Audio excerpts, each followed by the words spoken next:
From the Watch Fox studios, this is Watch Fox News at 10. A graduation party ends in tragedy, and police now have a suspect in custody.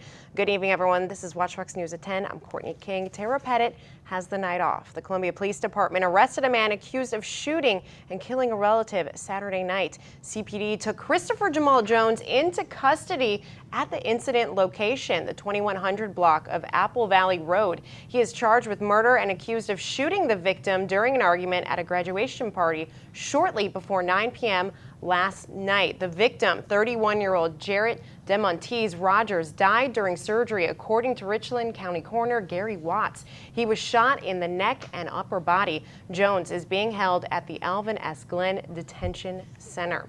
Now, a man is being treated at Palmetto Health Richland after being hit by a car. The Richland County Sheriff's Department says the man exited his car to talk to the suspect. Now, the man started walking back to his vehicle, then was struck by the suspect's car. RCSD says the incident occurred around 1 a.m. Sunday morning on the 5000 block of Miramar Drive.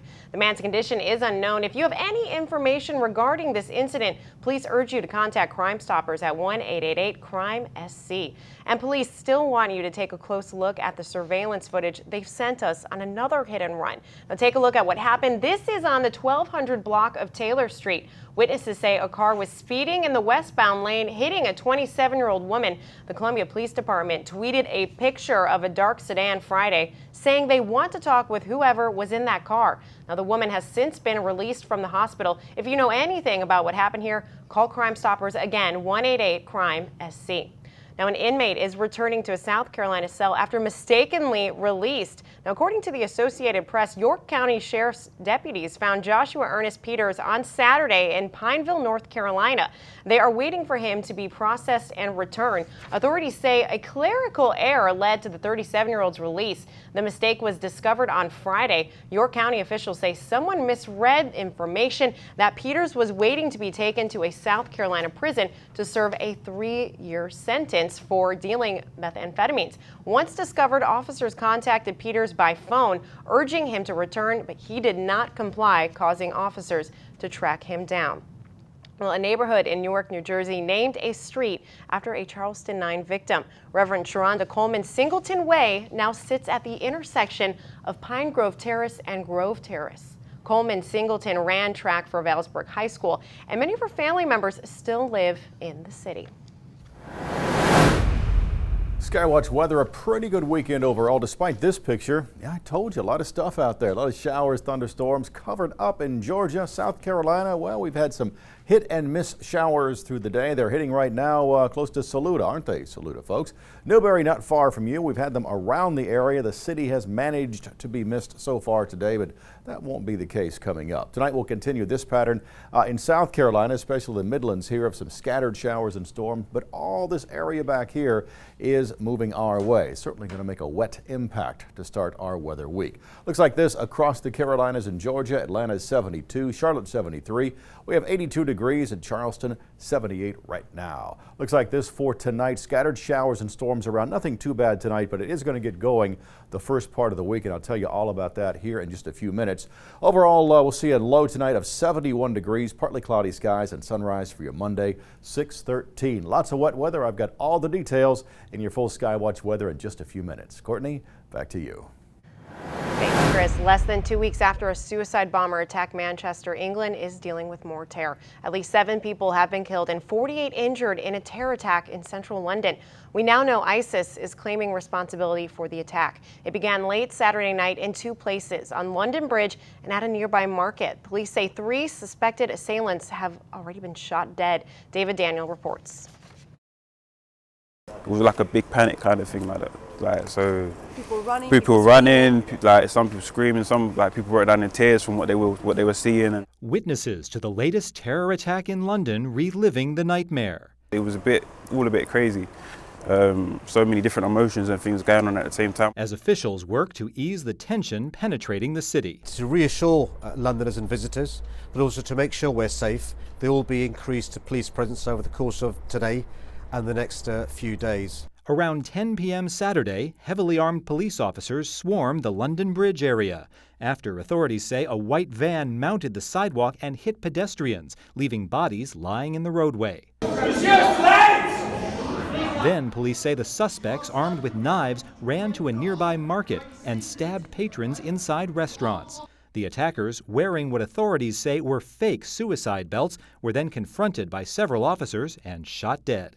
We are making significant progress now in identifying the 3 attackers. Work is ongoing to understand more about them, about their connections, and about whether they were assisted or supported by anyone else. So far, police have arrested a dozen people after carrying out raids in East London. This is the second terrorist attack in the UK in as many weeks.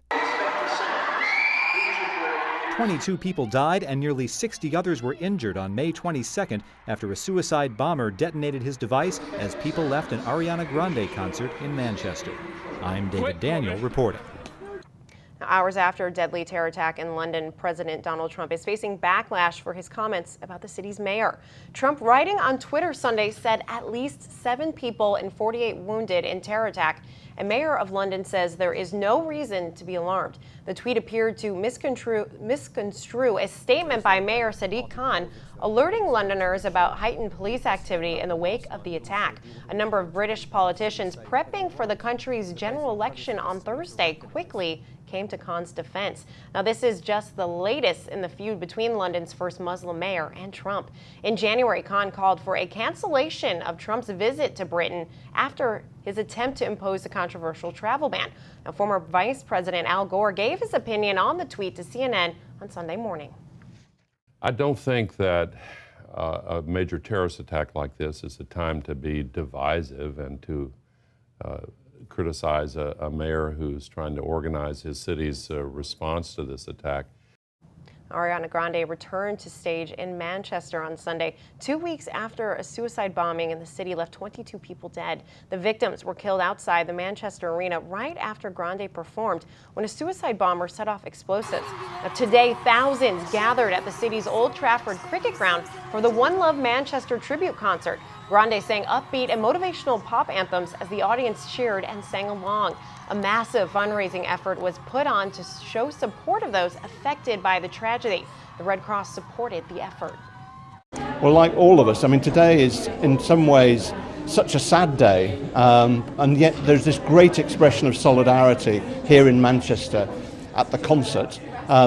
But actually, we know that these things could happen again, and we just need to be prepared. So that's what this UK-wide solidarity appeal is all about. And if you want to support that, you can go to our website, redcross.org.uk, and you'll find all the details there.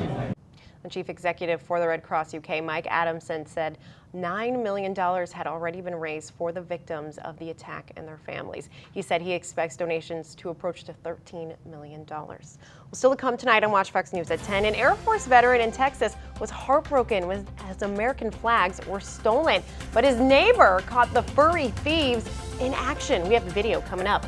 But first, 12 people in Somerville are in need of a new home after a fire at a condo building in Dorchester County. We have the story after the break.